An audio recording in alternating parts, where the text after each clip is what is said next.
하나님의 말씀은 요한복음 1장 12절 13절입니다. 한 목소리로 합독하도록 하겠습니다. 영접하는 자 곧 그 이름을 믿는 자에게는 하나님의 자녀가 되는 권세를 주셨으니 이는 혈통으로나 육정으로나 사람의 뜻으로 나지 아니하고 오직 하나님께로부터 난 자들이니라. 아멘. 여러분 안녕하세요. 반갑습니다. 지난주 말씀 잠깐 정리하고 가도록 하겠습니다. 하나님이 우리에게 자기 부인의 삶을 요구하시며 그 자리로 우리를 밀어내시고 끌고 가시는 이유가 뭐였었죠? 그래야 내가 부인되고 내가 그렇게 부정되고 삭제되어야 죽어야 내 안에 계신 하나님이 드러나니까요. 그것이 하나님의 영광이었죠. 우리가 하나님의 영광과 하나님의 영광의 찬송이 되게 하시기 위해서 우리를 지으셨고 우리를 구원해 주셨습니다. 하나님의 영광에는 크게 세 가지가 있었죠. 본체적 영광, 발산적 영광, 효과적 영광. 먼저 본체적 영광은 하나님의 본질적인 속성이었죠. 하나님 자신 안에 있는 영광이셨습니다. 그러니까 하나님의 지존하심을 비롯해서 하나님의 전지전능하심, 하나님의 무소부재하심, 영원 불변하심 같은 하나님의 외적 탁월성이죠. 하나님께만 있습니다. 그리고 하나님의 사랑과 공의 혹은 긍휼이나 자비 같은 내적인 완전성도 있었죠.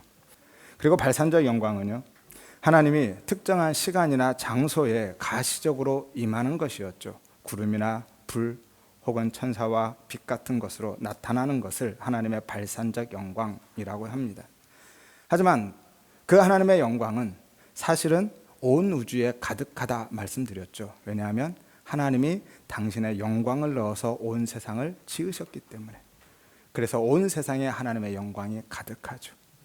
이 영광의 절정은 예수 그리스도의 성육신이었죠. 예수님은 보이는 하나님으로 오셨습니다. 효과적 영광은요, 하나님에 대한 우리의 반응으로 드러나는 하나님의 이름의 영광이었습니다. 우리가 흔히 하나님께 영광을 돌린다, 하나님의 영광이 되는 삶을 살아간다 할 때 그 영광이 바로 이 영광이죠. 효과적 영광입니다. 그리고 이것은 창조와 구원의 궁극적인 목적이다 말씀드렸습니다. 그런데요, 그 영광은 내가 살아있으면 드러나지 않습니다. 내가 살아있으면 나만 드러나죠. 내 안에 계신 하나님이 드러나려면 내가 죽어야만 하는 겁니다. 내가 부정되고 삭제되어야 내 안에 계신 그 하나님의 영광, 예수가 드러나는 거죠. 이것이 바로 옛사람, 육적 자아의 죽음 혹은 자기 부인이라 말씀드렸죠. 그리고 그 삶이, 그 자기 부인의 삶이 바로 우리 처음 자리의 회복이다라고 말씀드렸습니다. 그리고 그것이 가장 복되고 행복한 삶의 비결이었죠. 우리가 알고 있는 복은요, 참된 복으로 오실 예수에 대한 모형일 뿐이었던 겁니다. 예수가 진짜 복인 것이죠. 이것이 성경이 말하는 진짜 복, 행복이고요, 생명이 있는 삶인 겁니다. 예수가 없는 삶은요, 생명이 없어요. 생명이 없는 삶입니다. 예수가 없는 사람들은 생명이 아니라 그냥 호흡이라 말씀드렸죠. 그냥 목숨입니다. 목숨이 뭐예요? 목에 붙어있는 숨이죠. 그냥 호흡에 불과한 것이지 진짜 생명 아닌 거예요. 생명은 오직 예수밖에 없음을 믿으시기를 바랍니다. 따라서 예수를 알고 예수를 경험하면 예수 안에서 그 모든 복을 다 누리는 거죠. 이것이 바로 예수 생명의 부요함입니다. 요한복음 10장 10절에 가면 내가 온 것은 양으로 생명을 얻게 하고 그 생명을 더 풍성하게 누리게 하기 위함입니다. 예수님이 오신 것은 단순히 우리를 구원하시기 위해서만이 아니라는 거예요. 당신의 생명을 주는 것으로 끝나지 않고 그 생명을 더 풍성하게 누리게 하시기 위함이라는 거예요. 예컨대 물에 빠진 사람 건져놓았으니까 이제 끝, 네 가서 알아서 살아 라고 하는 게 아니라는 거예요. 우리를 하나님께서 죄에서 건져주신 다음에 이후에 모든 삶의 필요도 하나님이 다 채우시고 공급하신다라는 것이죠. 자세한 것은 10장에 가서 다시 나누기로 하겠습니다. 아무튼 그래서 하나님의 영광의 본체이신 예수님이 참 빛, 온전한 빛으로 자기 백성에게, 우리에게 오신 것이죠. 하지만 문제는 우리가, 하나님의 백성들이 그 빛을 알아보지도 못하고 영접하지도 않았다라는 거예요. 왜였죠? 바로 우리가 어둠, 맹인이었으니까요. 여기까지가 지난주에 나눈 말씀입니다. 그런데 오늘 본문에 보면 영접하는 자에게는 하나님의 자녀가 되는 권세를 주셨다라고 하죠. 12절 보세요. 영접하는 자, 곧 그 이름을 믿는 자에게는 하나님의 자녀가 되는 권세를 주셨다라고 하죠. 여러분 이상하지 않습니까? 저만 이상한가요? 다시 한 번만 생각해 보세요.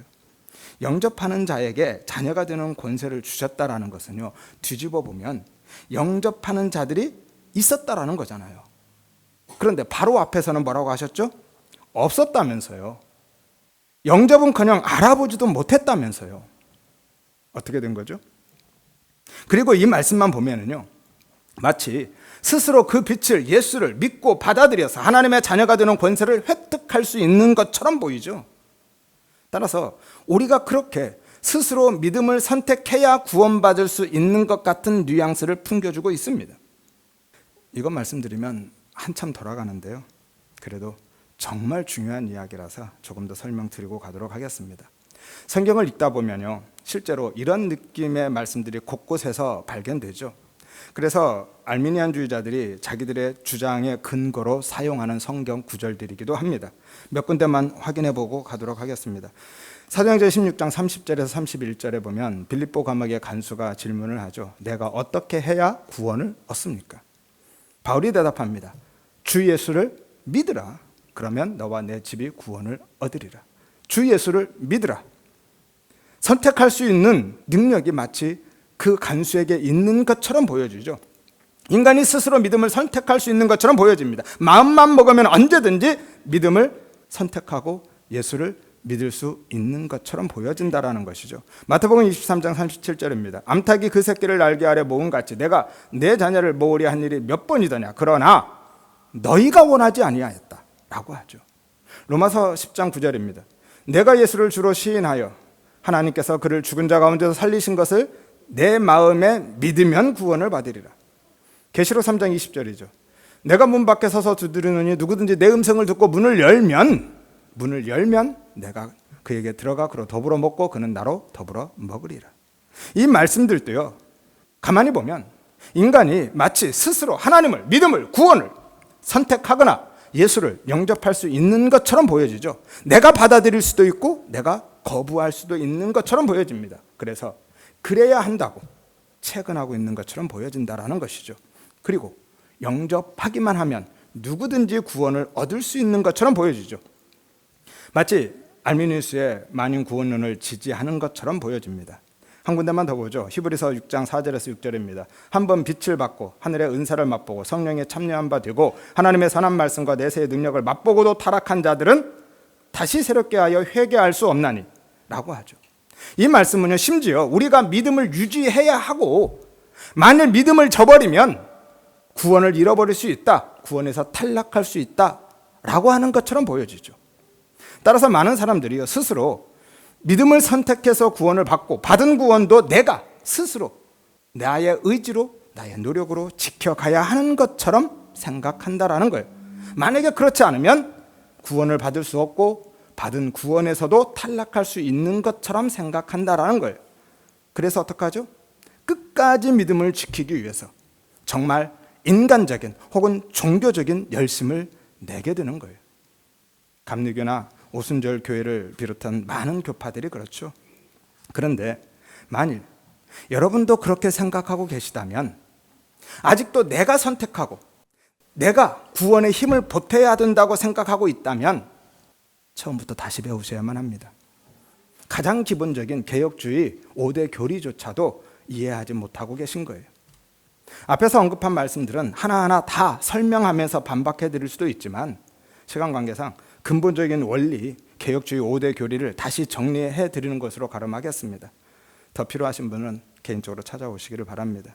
이 시간은 신학교 강의가 아니라서 최대한 간단하게 설명드리는데요, 대신에 여러 번 반복해서 들으시기를 바라고요. 더 자세한 내용은 인터넷 검색하셔서 공부하시기를 바랍니다. 개혁주의 5대 교리라는 것은요, 첫 번째로 전적 타락 혹은 전적 무능력입니다. 인간은 완전히 타락하고 부패하여서 구원에 있어서는 스스로 우리가 할 수 있는 능력이 없다라는 거예요. 말씀드렸죠. 인간은 완전히 맹인이 되었다고요. 두 번째는 무조건적인 선택입니다. 하나님은 인간의 어떤 자격이나 조건, 공로와 상관없이 무조건적으로 우리를 선택하셨다라는 거예요. 구원하시기로 작정하셨다라는 거죠. 언제요? 창세전에. 우리가 태어나기도 전인데 우리가 구원에 있어서 무엇을 보탤 수 있냐는 것, 어떤 것이 조건이 될 수 있고 어떤 것이 우리의 자격과 공로가 될 수 있느냐라는 것이죠. 그럴 수 없습니다. 우리의 조건 자격은 개입될 공간이 없어요. 세 번째는 제한적 속죄이죠. 예수 그리스도는요, 세상의 모든 사람들을 위해서 죽으신 것이 아니라 하나님의 택한 자기 백성을만을 위해서 십자가를 지고 죽으셨다라는 거예요. 예수님이 일단 세상의 모든 사람을 위해서 죽어놓으신 다음에 그 예수가 나를 위해서 죽으셨음을 믿으면 그 사람을 구원해 주시는 것이 아니라 예수님은 창세전에 하나님이 선택한 그 백성들만을 위해서 죽으셨다라는 거예요. 이것이 제한적 속죄였죠. 이 부분은 뒤에서 조금 더 설명드리도록 하겠습니다. 그리고 네 번째, 불가항력적 은혜. 하나님이 그렇게 구원하시기로 작정한 선택한 사람들은 그 하나님의 구원의 은혜를 거부할 수, 저항할 수 없다라는 거예요. 마지막 다섯 번째, 성도의 견인교리이죠. 구원받은 성도는 끝까지 믿음을 지키게 되고 영원한 천국으로 갈 수밖에 없다라는 거. 왜죠? 성령님이 이끌어 가시니까. 이게 견인교리입니다. 성령님이 끌고 가시는 거예요. 그래서 한 번 구원받은 하나님의 백성들은 결코 그 구원을 잃어버릴 수 없다라는 거죠. 이 모든 것을 단 한 단어로 압축 한번 해보세요. 그럼 뭐가 될까요? 이 다섯 가지 교례, 전적 타락, 무조건적 선택, 제한적 속죄, 불가항력적 은혜, 성도의 견인, 한 단어로 압축하면 뭐가 되죠? 하나님의 은혜인 겁니다. 구원은 100% 하나님의 은혜임을 믿으시기를 바랍니다. 에베소서 2장 8절에서 9절에 너희는 그 은혜에 의하여 믿음으로 말미암아 구원을 받았으니 라고 하죠. 믿음도 은혜다라는 거예요. 은혜에 의해서 믿는 거예요. 이것은 너희에게서 난 것이 아니요 하나님의 선물이다. 선물이 뭐예요? 거저 주는 거죠.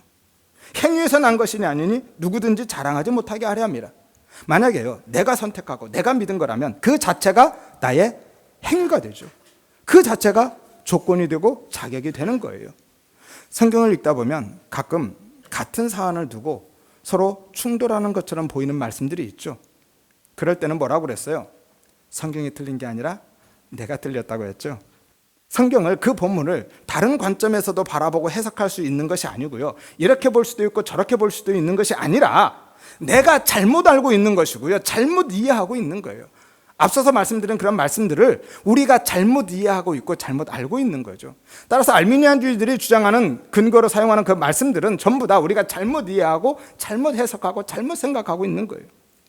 여러분, 알미니우스는요, 1618년 개혁주의 총회에서, 도르트 총회죠, 이미 이단으로 규정됐고요, 공식적으로 개혁주의 교회에서 배격된 사람입니다. 그런데 감리교 창시자인 존 웨슬리가 알미니우스의 교리를 받아들여서 감리교 신학의 교리로 삼은 거예요. 그리고 이후에 오순절파를 비롯해서 일부 침례교단이나 개신교단들이 영향을 받은 거고요. 하지만 그거는 불교나 힌두교 같은 범신론적인 개념에서부터 출발합니다. 왜죠? 인간의 가능성을 전제로 하고 출발하는 것이 바로 범신론 사상의 핵심 교리거든요. 그래서 세상의 모든 종교는 전부 다 자력 종교예요. 자신의 힘으로 구원을 이루고 신은 사람을 위해서, 나를 위해서 존재하는 거죠. 자력 종교입니다. 하지만 기독교는요, 완전한 타력 종교죠. 내 힘으로 구원을 이루는 거 아닙니다. 우리는 구원에 있어서 전적으로 무능력하고 불가능합니다. 그래서 그렇기 때문에 하나님이 예수 그리스도를 보내셔서 우리를 구원해 주시는 거예요. 그리고 우리가 하나님을 위해서 존재하는 겁니다. 모든 종교는 신이 사람을 위해서 존재하지만 우리는 우리가 하나님을 위해서, 하나님의 영광을 위해서 존재하는 거예요. 범신론에 대해서는 조만간에 다시 나누도록 하겠습니다. 아무튼 간에 한번 생각해 보시기를 바랍니다. 알미니우스의 교리대로라면요, 기독교 신앙은 복음이 굿뉴스가 될 수가 없죠. 내가 선택하고 내가 믿는데, 나에게도 얼마든지 가능성이 있는데 그게 무슨 복음이 되죠?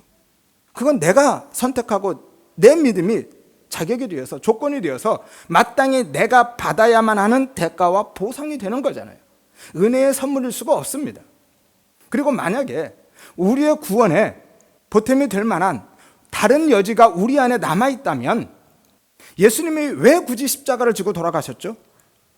예수님이요, 100년이고 1000년이고 살면서 잘 가르치시면 되잖아요. 그런데 예수님이 죽으시고 부활하시고 승천하신 이후에야 비로소 제자들도 예수님이 하신 말씀들을 깨달았죠. 예수님이 계실 때는요, 예수님에게 직접 배웠는데도 제자들은 무슨 이야기인지 못 알아들었어요. 그래서 예수님이 십자가를 지실 수밖에 없는 거죠. 우리가 그렇게 불가능하기 때문에, 어떻게 해서도 안 되기 때문에 스스로는 의를 선택하고 하나님께 돌아갈 수 없기 때문에, 이것이 전적 타락, 전적 무능력이었죠. 그렇기 때문에 예수님이 십자가를 지고 죽으실 수밖에 없었던 거예요. 예수님이 직접 가르치셔도 안 됐는데 지금 우리가 스스로 성경 읽고 설교 들어서 깨닫고 믿을 수 있다고요? 불가능하죠. 그래서 예수님이 십자가를 지고 대신 죽으신 거, 이게 대속이죠. 그리고 그 일을 우리에게 거저 전가시켜 주신 겁니다. 이것이 은혜예요. 복음이고요. 굿뉴스죠. 하나만 더 생각해 볼까요? 하나님이요, 만약에 예수님의 십자가를 통해서 구원의 방법을 마련해 놓으신 다음에 스스로 선택하는 사람만 구원해 주시기로 작정하셨다면, 이것이 알미니우스의 보편적 속죄론이죠. 만인 구원론입니다. 예수님이 모든 사람을 위해서 죽으셨다라는 거예요. 그리고 믿는 자들만 구원해 주신다라는 것이 보편적 속죄론이죠. 그런데 만약에 한 사람도 안 믿어주면 어떻게 되는 거죠? 만약에 한 사람도 안 믿으면 예수님은 괜히 돌아가신 거죠? 더 심한 말이 생각나는데 참겠습니다. 괜히 죽으신 거예요. 그러면 예수님이 하나님께 이렇게 항의하겠죠. 이게 뭐냐고. 도대체 어떻게 이런 계획을 세우고 일을 이렇게 할 수 있냐고. 하나님 뭐라고 하실까요? 머리 긁으면서 그러게 미안하다 야. 정말 이럴 줄은 몰랐네. 인간들이 어떻게 한 놈도 안 믿냐. 그러지 않을까요? 만약에요, 믿음의 선택권이 인간에게 있다면 실제로 그런 코미디 같은 일이 벌어질 수도 있어요. 아니, 실제로 벌어질 수밖에 없습니다. 왜죠? 모든 인간은 아담 안에 있잖아요.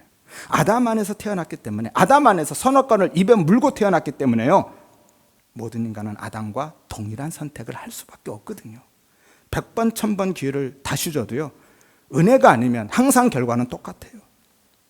여러분, 전지전능하신 하나님이 그렇게 일하시겠습니까? 그럴 것을 뻔히 아는데 100번 양보해서 혹시라도 단 1이라도 가능성이 있다 치죠. 그렇다 할지라도 하나님이 그런 우연과 확률에 기대어서 일하시겠느냐라는 거예요. 말도 안 됩니다. 여러분, 하나님은요, 저작거리의 장사치들처럼 복음을 들고 제발 좀 믿어주세요, 그렇게 세일즈하지 않는다라는 거예요. 그런데도 우리가 믿어야 하고 내가 영접해야 된다고 하는 사람들은 도대체 뭐냐라는 거예요.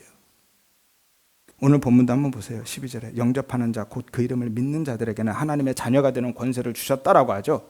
영접받아, 우리는 영접하면 그냥 문 열고 받아들이면 되는 줄 알아요. 그거 아닙니다. 손님 받아들이듯이 그렇게 안으로 그냥 모셔드려서 대접하는 거, 그거 영접 아닙니다. 영접한다라는 것은 어떤 의미냐면 주인으로 혹은 왕으로 생명으로 받아들인다라는 거예요. 다시 말해서 내 모든 것을, 내 생명까지 다 내려놓는다라는 것이 영접의 의미입니다. 그러면 어떻게 되죠? 나는 없어지는 거예요. 일전에 말씀드렸죠. 한 나라가 다른 나라를 정복하면 정복당한 왕은 나를 정복한 왕 발 앞에 엎드리는 거예요. 그게 영접의 의미죠. 그래서 내 생명까지 그 왕에게 맡기는 거예요. 그게 진짜 영접입니다. 나는 없는 거죠. 이것이 믿음인 거고요. 영접하는 자 곧 그 이름을 믿는 자, 이게 믿음인 거예요. 우리는 믿음을 너무 가볍게 생각합니다. 그냥 다 믿는다고 하죠. 초대교회 당시에요, 내가 믿습니다, 내가 예수를 믿는 자입니다라고 고백하는 거는 둘 중에 하나를 선택해야만 했어요. 카타콤으로 가든지 콜로세움으로 가든지, 카타콤 동굴에서 평생을 숨어 살든지, 잡히면 콜로세움에 가서 사자밥이 되든지. 그게 믿음의 의미였어요. 그러니까요, 믿음이란 것 자체가 자기 부인을 전제하고 있는 거죠. 생각해 보세요.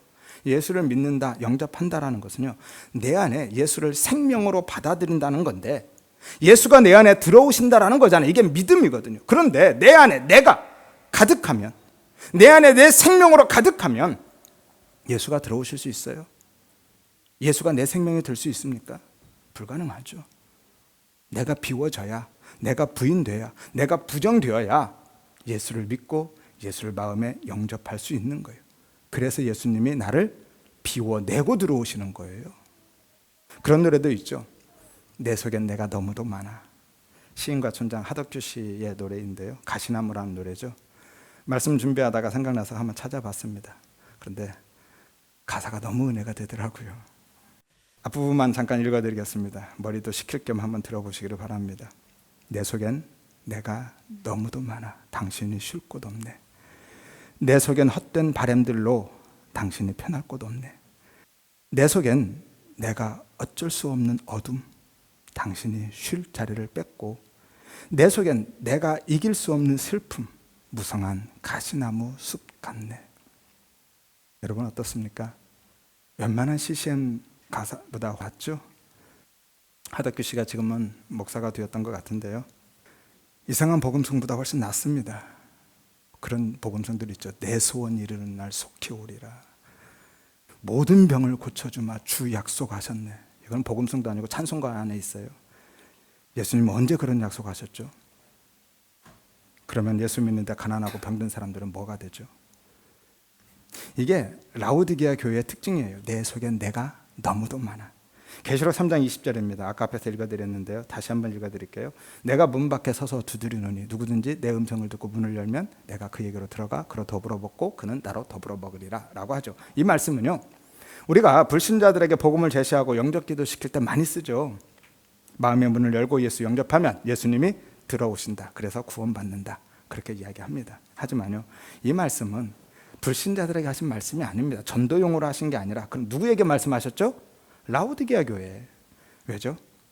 계시록 3장 17절에 보면 네가, 라오디게아 교회죠, 네가 말하기를 나는 부자라 부여해서 부족한 것이 없다고 한다라는 거예요. 이것 때문이죠. 이것 때문에 그 말씀하신 거예요.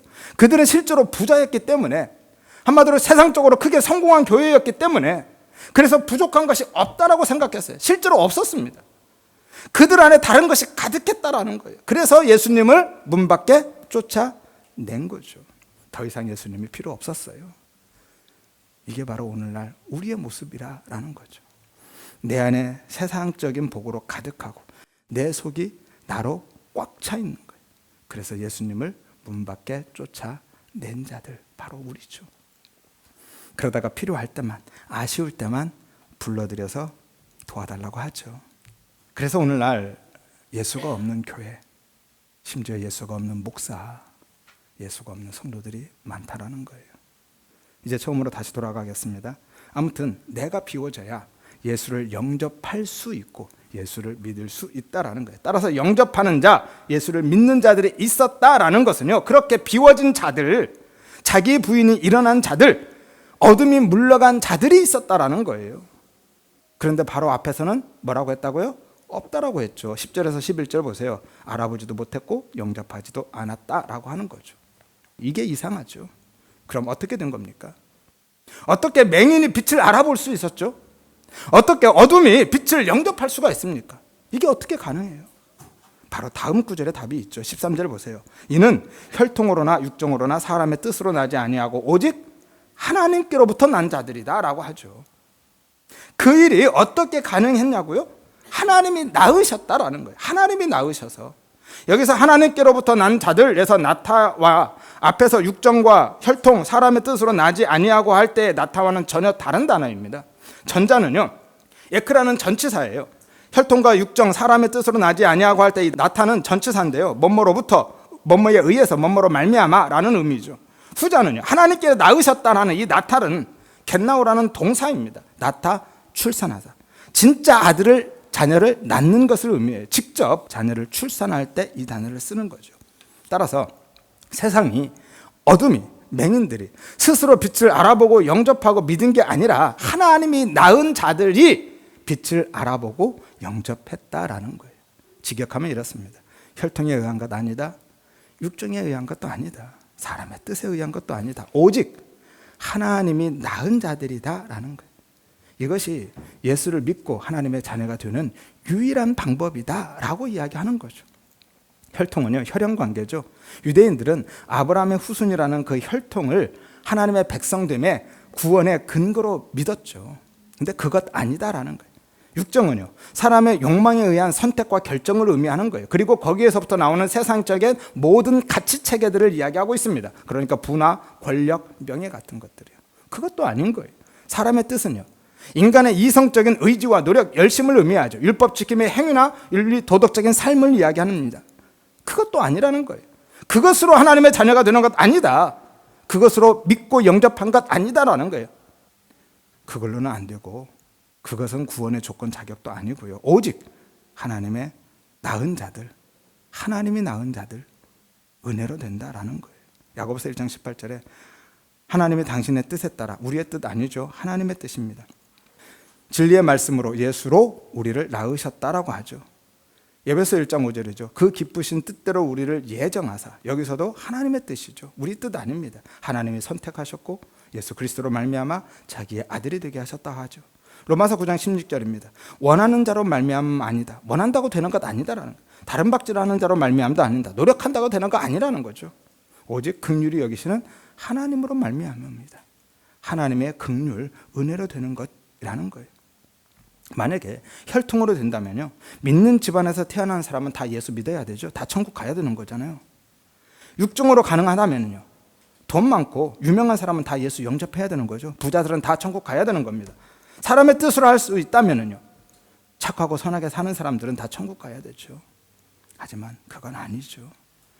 죄와 사망의 어둠에 갇힌 인간은요, 누구도 스스로 생명의 빛으로 오신 예수를 알아볼 수도 없고 영접할 수도 없습니다. 이것이 전적 타락, 전적 무능력인 거예요.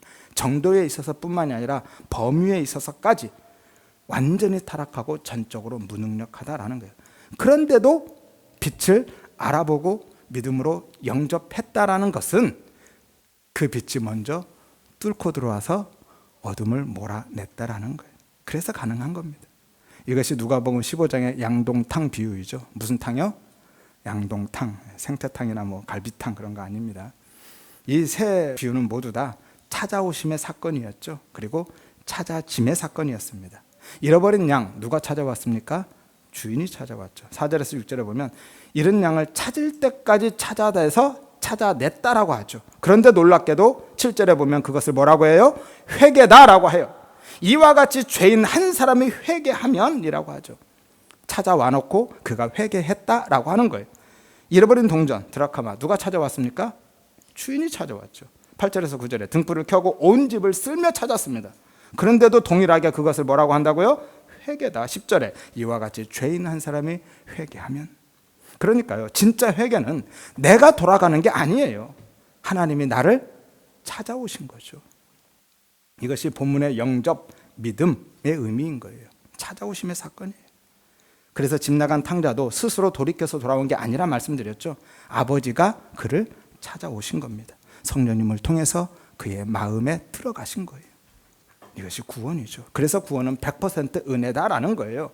에베소 2장 8절 말씀 읽어드렸죠. 너희는 그 은혜에 의하여 믿음으로 말미암아 구원을 받았다. 이것이 너희에게서 난 것 아니라 하나님의 선물이다. 따라서 내가 스스로 빛을 알아보고 내가 믿고 내가 영접한 게 아닌 거예요. 맹인이 어떻게 볼 수 있습니까? 죽은 자가, 죽은 시체가 어떻게 스스로 돌아올 수 있어요? 우리는 이미 죽은 자인데, 생명이 없는데요. 먼저 눈을 뜨게 해야 볼 수 있는 거고요. 먼저 들어오셔서 나를 살려주셔야 내가 움직일 수 있는 거예요. 내가 하나님 앞에 나아갈 수 있는 거잖아요. 100번, 1000번, 아니 1000만 번 양보해서 혹 그렇다 할지라도, 내가 선택하고 내가 믿을 수 있다 할지라도, 그러면 구원의 주도권이 누구에게 있는 거예요? 나에게 있는 거죠. 하나님의 99.9999%를 완성해 놓으셨다 할지라도 내가 거기에 0.0001%를 개입시켜서 가입해서 구원이 완성되는 거라면 구원의 주도권은 오롯이 나에게 있는 겁니다.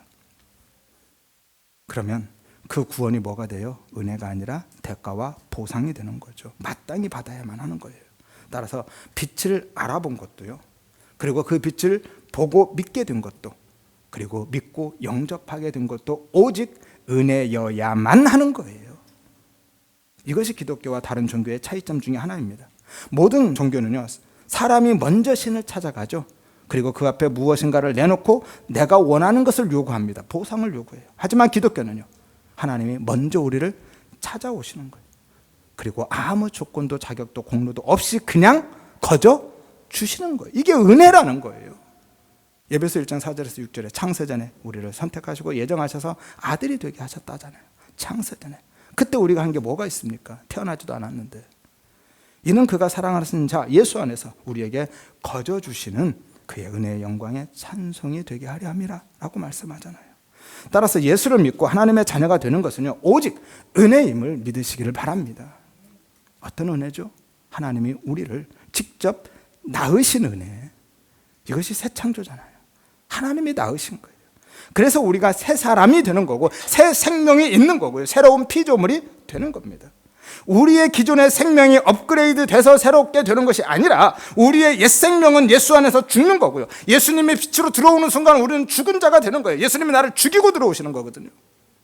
그리고 내가 새로운 생명, 예수의 생명을 갖게 되는 거예요. 생명은요, 대가를 지불하고 살 수 없잖아요.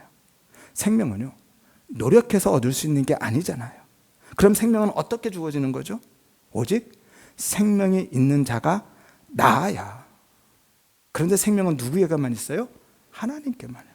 정확히는 하나님께 생명이 있는 것이 아니라 하나님이 생명이신 거예요. 하나님 자체가 그냥 생명이신 거죠. 그리고 생명이신 하나님이, 그 예수님이 우리에게 오신 겁니다. 그래서 예수님이 당신이 내가 생명이다라고 하신 거예요. 요한복음 14장 6절에 내가 길이고 진리고 생명이다. 나에게 생명이 있다가 아닙니다. 내가 생명이라는 거예요. 나만 생명이라는 거예요. 그래서 본문에서 영접하는 자, 믿는 자를 하나님께로부터 난 자, 하나님이 낳은 자, 하나님의 자녀라고 하는 거예요. 자녀. 이 테크논이라는 단어인데요, 친자식을 이야기합니다. 친자녀. 헬라어에는 자녀 혹은 아들을 의미하는 단어가 두 개가 있습니다. 하나는 휴오스고요, 하나는 테크논이에요. 차이점이 뭐냐면 휴오스는요, 친자나 양자 모두에게 다 사용합니다. 다 그냥 자녀, 아들이라고 해요. 하지만 오늘 본문의 이 테크논이라는 것은 오직 출생을 통해서만 낳은 자녀, 친자를 의미하는 게 바로 이 단어인 거예요. 따라서 우리는요, 모두 다 양자가 아니라 친자임을 믿으시기를 바랍니다. 왜죠? 친자이신 하나님의 아들 예수와 연합되어 있잖아요. 내 생명이 따로 생긴 게 아닙니다. 예수를 믿어서 내 생명이 따로 생긴 게 아니라 예수의 생명이 그냥 내 생명이 되는 거예요.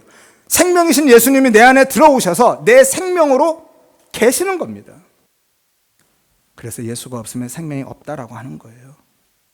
저 뒤에 말씀드렸죠. 예수 믿지 않는 사람은 진짜 생명 아니라고요. 그냥 목숨, 호흡인 거예요.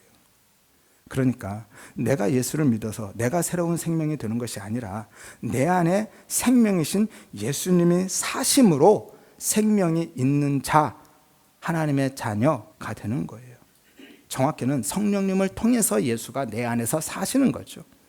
그래서 성령님이 그리스도의 영이라고 하는 겁니다. 갈라디아서 20장 20절에 바울의 고백이 바로 그 고백이죠. 이제는 내가 사는 것 아니다. 내 안에 누가 산다고요? 그리스도가 사는 거다. 내 안에 내가 없어요. 나는 죽고 없어지는 겁니다. 대신에 예수가 계신 거예요. 성령님이 계시는 거죠. 이것이 믿음입니다. 나는 죽고 예수만 남는 거예요. 예수만 사는 거예요. 이게 믿음인 거예요. 진짜 믿는 게 이겁니다. 믿는 거는 내가 버젓이 살아서 예수의 힘을 내 안에 끌어들이는 그 능력, 힘이 믿음 아닌 거예요. 그건 종교심이라고 하는 거고요. 진짜 믿음은 예수 때문에 내가 죽는 거예요. 예수로 인해 나는 죽고 나는 없어지는 게 믿음인 거예요. 예수가 내 안에 들어오는 순간 나는 죽고 예수가 사는 거예요. 따라서 내가 예수를 믿는다라는 것은, 믿는 자가 되었다라는 것은 실로 어마어마한 사건이고요, 엄청난 변화인 거예요. 이해가 되시나요? 어려우시죠? 반복해서 한번 들어보시기를 바랍니다. 우리는요, 그렇게 하나님의 친자녀가 되었습니다. 내가 예수를 믿어서 영접해서 자녀가 된 것이 아니라 하나님이 나를 낳아서 자녀가 된 거예요. 이게 어렵다면 여러분 그동안 잘못 배우신 거예요. 여기저기 짬뽕 돼갖고 개혁주의 신앙이 뭔지도 모르고 하나님의 창세전에 무조건적으로 나를 선택하시고 생명의 빛으로 나를 뚫고 들어오셔서 계속 믿음을 심어주고 계신 거예요. 이 믿음의 사건은 단위적인 사건으로 끝나지 않습니다. 한번 믿고 끝나고 내가 그 믿음을 소유한 자가 되는 것이 아니라 지금도 하나님이 그 믿음으로 나를 뚫고 들어오고 계셔요. 지금도 그 믿음을 부어주고 계신 거고요. 이게 나아짐의 사건이에요. 부정과거용으로 쓰거든요. 그때보다 지금까지 쭉 계속해서 나를 낳고 계신 거예요. 거기에도 내가 보탤 수 있는 건 아무것도 없습니다. 낳다라는 게 바로 부정과거 수동태예요. 말씀드렸죠. 과거의 시점부터 지금까지 이어지는 것. 그래서 우리가 믿고 그 믿음을 내가 유지할 수 있는 게 아니에요. 내가 믿는 게 아닙니다.